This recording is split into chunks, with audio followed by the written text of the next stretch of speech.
The champagne bottle popped as Nicole Brown, a radiant 18-year-old waitress at the Daisy nightclub, locked eyes with O.J. Simpson across the crowded room in 1977. The football superstar, 11 years her senior, flashed his trademark grin. Within months, she was living in his Brentwood mansion, her blonde hair perfectly styled for red carpets. But behind the gilded doors, the nightmare had already begun. Nicole's 1985 diary entry.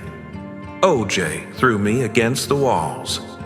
Said no one would believe me over him. Police reports tell the rest. The 1989 New Year's Eve beating that left her crawling from their home in only a bra and sweatpants. The 1993 911 call where she whispered, "He's going to kill me," as O.J. raged in the background. Yet the world saw only perfection. Home video showed the golden couple hosting lavish pool parties. Nicole laughing as she pushed their children, Sydney and Justin, on swings. Few noticed how her smile never reached her eyes after 1992, when she finally filed for divorce. The final months, April 1994. Nicole began documenting O.J.'s stalking, his car idling outside her house for hours May. She told friends he'd broken down her back door while screaming, "I'll kill you." June 7th, her last diary entry, "He won't let me live or let me go." June 12th, 8 p.m. The Mezzaluna waiter saw Nicole happily dining with family. Her last meal a salad with the dressing on the side, just how she always ordered it. At 10:15 p.m., neighbor Pablo Fenves heard plaintive wails from Nicole's condo. Then silence. What happened in those final moments would become the question that divided America. Want to hear Nicole's sealed 911 calls? Subscribe now. Chapter 2 reveals what the jury never heard. June 12, 1994, 10:45 p.m. A dog's frantic barking led neighbors to Nicole Simpson's Brentwood townhouse. What they found would become the most infamous crime scene of the 20th century. Nicole's body slumped in a crimson pool near the gate, her throat slashed so deeply she was nearly decapitated. Just feet away, 25-year-old Ron Goldman, a waiter returning Nicole's lost sunglasses, lay butchered in a defensive stance, his body riddled with 22 stab wounds. The evidence told a horrifying story. A trail of blood drops led away from the bodies. A left-handed leather glove, size extra large, soaked in blood. Size 12, Bruno Magli shoe prints in blood. A rare $160 Italian model. A knit cap with African-American hair fibers. Want to see the never-before-aired crime scene footage? Subscribe. Now, we've obtained the LAPD's raw evidence tapes. By dawn, all roads led to O.J. Simpson. His white Bronco had fresh scratches. His blood, type matching the crime scene, was found. On Nicole's back gate, on those size 12 Bruno Maglis inside the Bronco. On his own bedroom socks, yet at 11:45 a.m. on June 13th, LAPD Detective Mark Furman, later disgraced for racism, climbed over Simpson's wall without a warrant. The glove he found behind Simpson's guest house became the trial's most disputed evidence. Then came the surreal chase.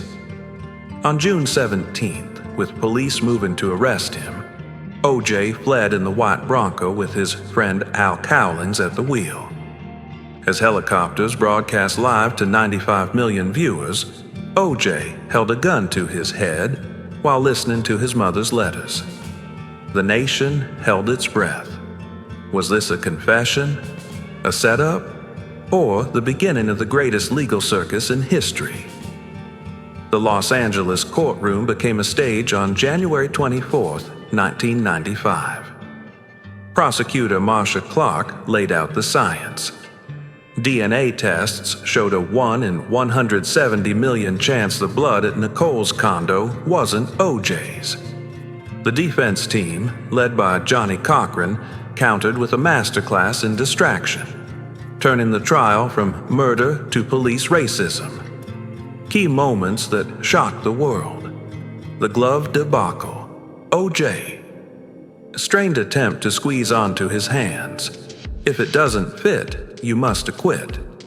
Later revealed he'd stopped taking arthritis medication to swell his joints. The Furman tapes. The detective's vile racist remarks, that Nencat's lying, destroyed prosecution credibility. The timeline. The defense's claim OJ couldn't have killed Nicole at 10:15 p.m. and been home by 10:55 p.m., ignoring blood evidence showing the murders likely occurred earlier. Want to hear the jury's private deliberations? Subscribe now. We've uncovered shocking transcripts. Behind the scenes, the circus intensified. Judge Ito allowed cameras despite protests. Kato Kalin became an unlikely celebrity witness. OJ passed notes to his lawyers, doodling football plays. The racial divide grew palpable. White Americans saw overwhelming guilt. Black Americans saw a rigged system finally failing a privileged black man. As juror Carrie Bess later admitted, this was payback for Rodney King. On October 3, 1995, after just 4 hours of deliberation, the verdict arrived.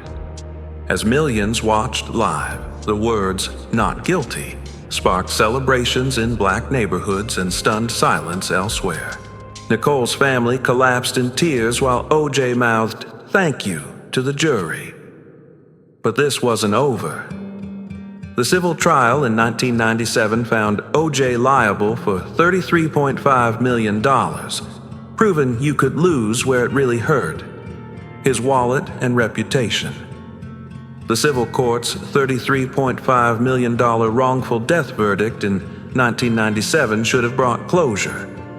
Instead, it ignited new questions. While the Goldman family pursued OJ's assets, seizing his Heisman Trophy and NFL pension, Nicole's diaries sat in a vault, their most damning pages sealed until 2032 by court order. What secrets still hide behind that lock?